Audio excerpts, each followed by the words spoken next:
Tra gli infiniti itinerari che si possono percorrere in giro per il mondo, per noi motociclisti, almeno quelli europei, una delle mete più ambite è Capo Nord. Non tanto per il luogo in sé, che almeno per noi non è di certo più bello di molti altri meravigliosi luoghi più vicini a casa, ma proprio per il suo essere una meta simbolica, il punto più a nord d'Europa. Noi abbiamo deciso di raggiungerlo in moto, risalendo i fiordi norvegesi per poi al ritorno scendere dalla Finlandia e passare dai paesi baltici. Dove eravamo rimasti? Ah sì, alla casetta da sogno.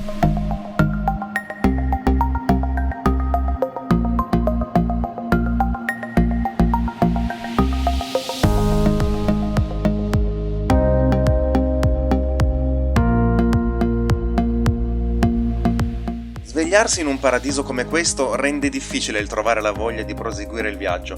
Prenderemo volentieri residenza proprio qui. Ci sentiamo infatti già a casa.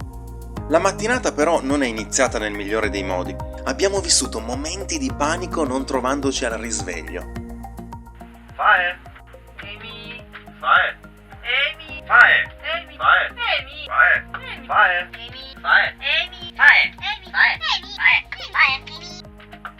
Ah, ma sei sei lì! lì! Ma dillo prima, no? Ti trovavo! Ok, l'aria di Eidsdal ci ha dato alla testa, meglio andarcene. In tutta calma, godendo ancora di questo incantevole luogo, ripartiamo salutando con una lacrima la nostra casetta in legno. Oggi ci attende la regione del Trondelag, dove il territorio norvegese inizia ad assottigliarsi.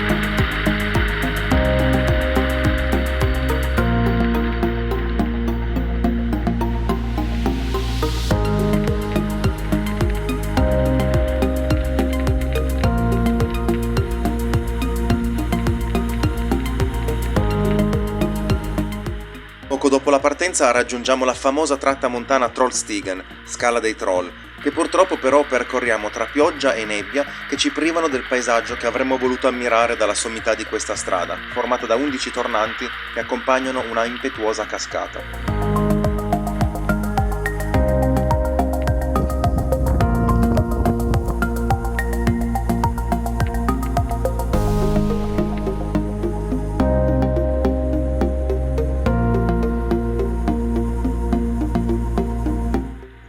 Un troll motociclista!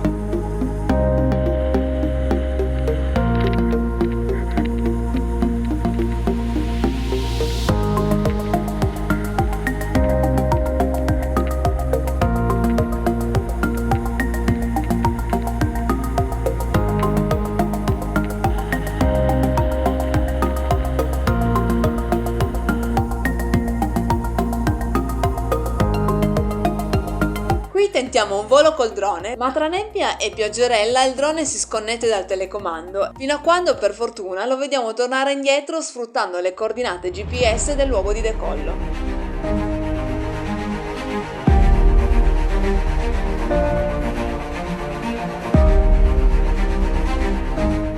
Riprendiamo la marcia e dopo poco ci appare insieme ad uno spiraglio di luce anche uno splendido doppio arcobaleno.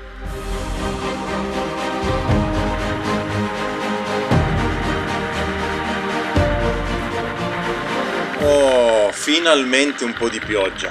Quanto è bello viaggiare in moto. Dopo forti piogge raggiungiamo un vastissimo altopiano caratterizzato a tratti da scarsa vegetazione e percorriamo in mezzo alla natura più di 100 km.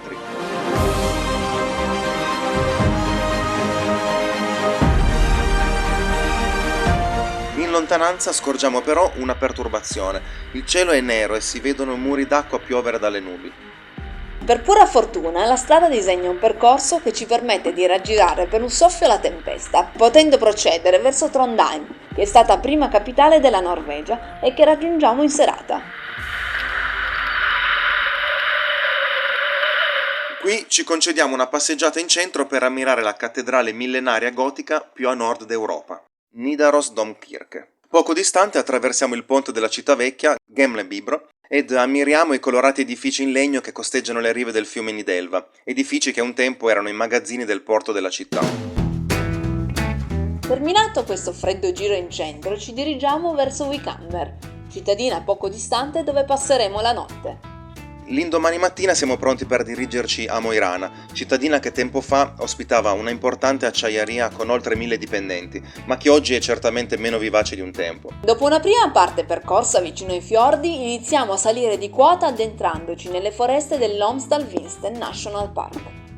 I panorami di cui possiamo godere sono indescrivibili. Fitte foreste, fiumi, laghi verde smeraldo, cascate, 150 km di pura natura incontaminata. A completamento di queste visioni paradisiache, ad un tratto, in lontananza sulla destra, scorgiamo un'alce, la nostra prima alce.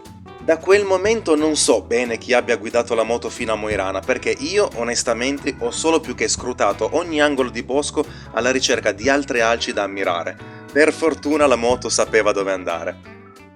Poco più avanti ci imbattiamo in un torrente che si produce in una piccola ma meravigliosa cascata tra le rocce.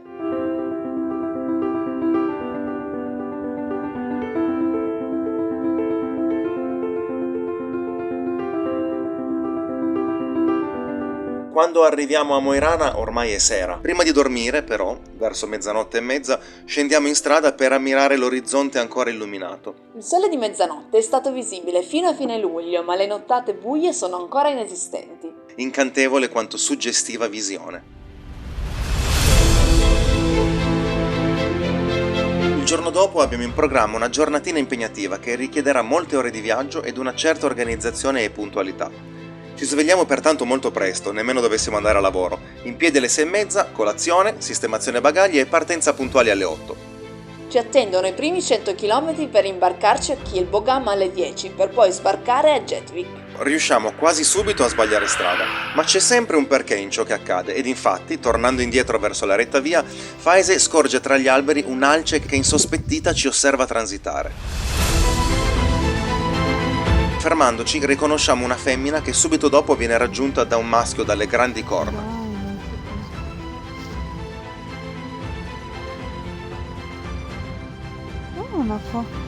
Li ho visti.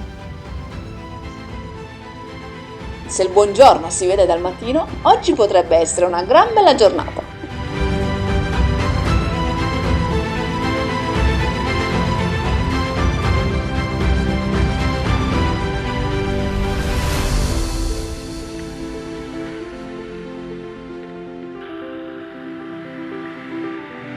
Raggiungiamo il porto e tra i veicoli in attesa vi è anche una moto di un ragazzo bulgaro. Come da prassi iniziamo a chiacchierare e condividere informazioni.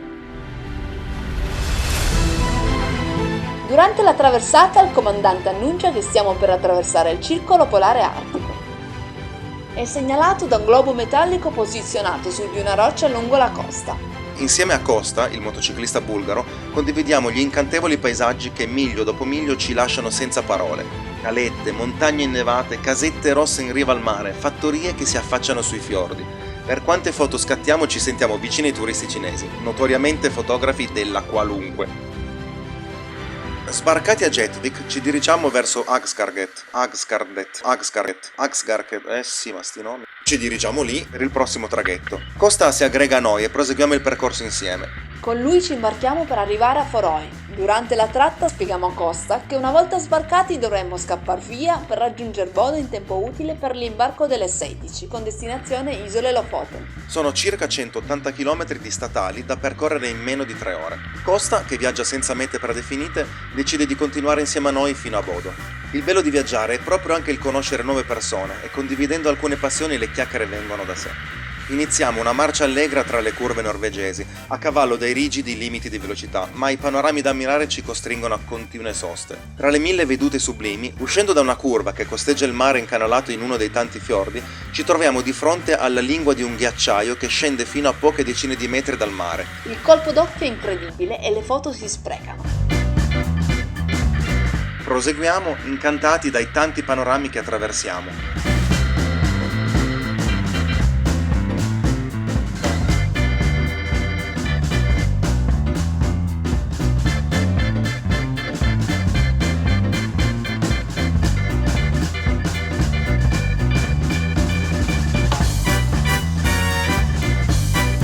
Nonostante le tante fermate troviamo anche il tempo per un volo col drone, in un angolo incantevole lungo la strada poco dopo un classico ponte ad arco.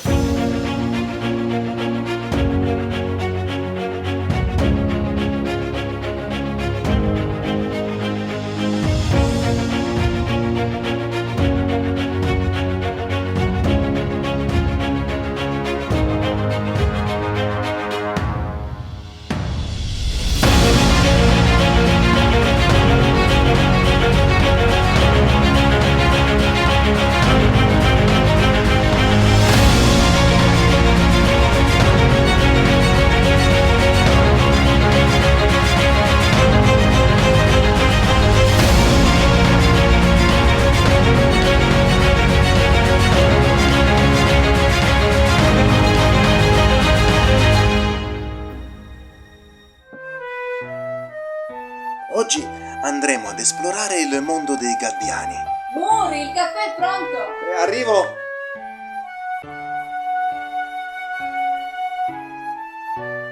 Arriviamo giusto in tempo a Bodo per l'imbarco e passiamo 4 ore di traversata a chiacchierare con Costa. Sbarcati sulle isole Lofoten lo salutiamo e ci dirigiamo verso Reine e più precisamente ad Amnoi, una sua frazione dove abbiamo una camera prenotata per la notte. Giunti a Reine, il panorama che compare davanti a noi è questo spettacolo.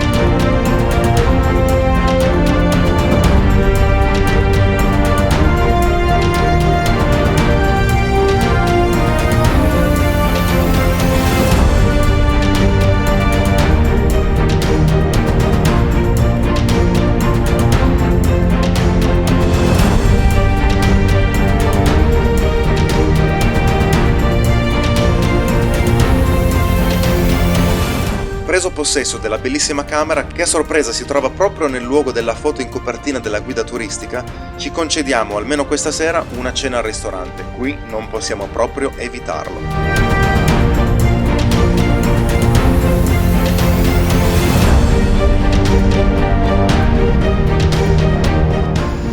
Lì, ecco là fuori, C'è il mare del nord, le Lofoten.